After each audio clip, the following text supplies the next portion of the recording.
Now imagine that 65 years gone, people are still asking this question.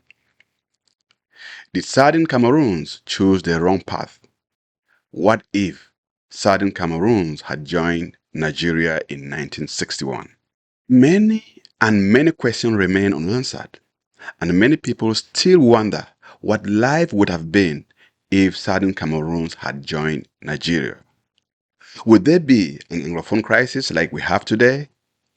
Would Buea be a thriving economic powerhouse? Would Bamenda be an El Dorado of education and invention? Would Southern Cameroons be better off or worse? Tonight, we travel into one of the greatest what-ifs in African history. Welcome to the story of the road not taken, a decision that affected millions, a decision that still divides opinions, a decision whose consequences still echo across Cameroon and beyond. Let's go back to 1961, when the British Southern Cameroons was approaching a historic moment. The United Nations organized a plebiscite. The people were told they had two choices, just two: join Nigeria or join Cameroon. That was it. No third option, no independence, no opportunity to stand alone as a sovereign state. Many Southern Cameroonians felt trapped. For many of them, it was choosing between the deep sea and the blazing fire. It was just choosing between yes and yes. How could a people be asked to choose their future while being denied the option and the opportunity of governing themselves? Yet, the vote went on.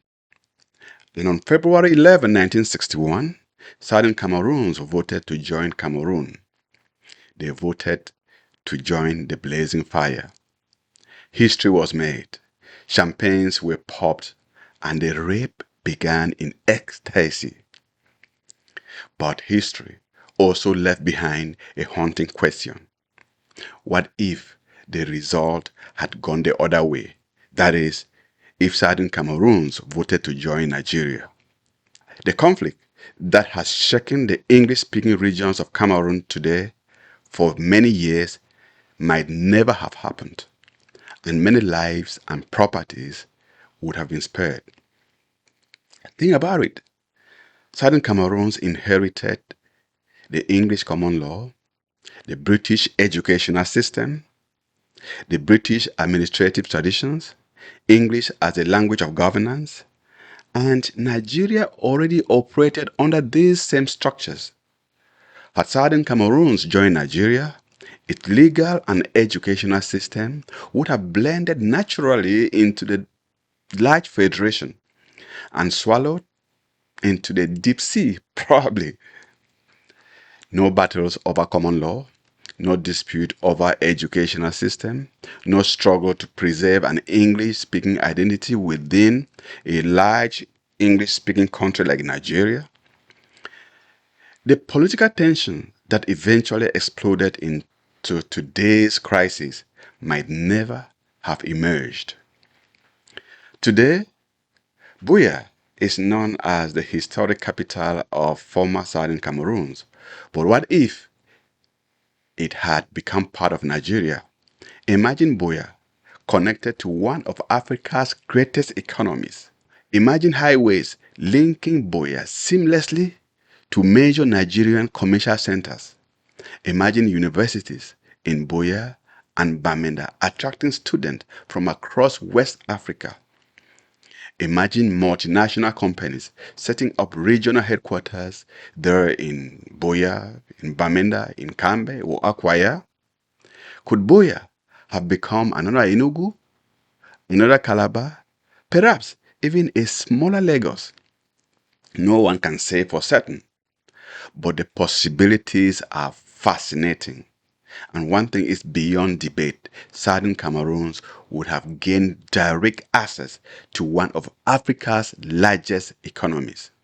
Entrepreneurs from Bamenda, Kumba, Fumbu, Memphis, Nkambe, business owners from Ndop, Limbe, Wum, Batibo, Akwaya, farmers from Santa, Ndu, Bali, Banchotai, Wabane, traders from Limbe, Memphis, Nkwen, Jakiri, ranchers from Kambe, Mfundong, Wum, would all have been operating within a market of hundreds of millions of people instead of looking eastward toward Yaoundé and Douala.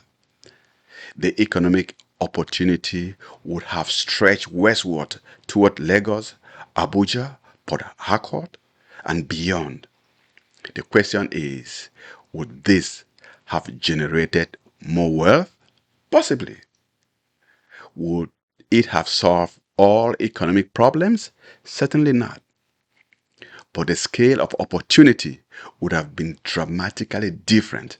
In fact, Southern Cameroonians would have been open to the world more than what La République did to them. The truth is that Southern Cameroons would have had better road infrastructure, better schools, football pitches, and probably a better music and film industry. But before we romanticize this alternative history, let's confront and do some reality check. Nigeria's journey has not been smooth. Far from it. They've had several military coups, political instability, corruption, ethnic tension, and dangerous military periods of dictatorship. Some historians even speculate that Southern Cameroons could have become one of the most contested regions during the Biafran War, and the paradise imagined by some might have become a battlefield with devastating consequences. Note that Southern Cameroons had developed a unique culture and political consciousness over decades, and the question is, would that identity have survived inside a giant federation like Nigeria? Would it have flourished?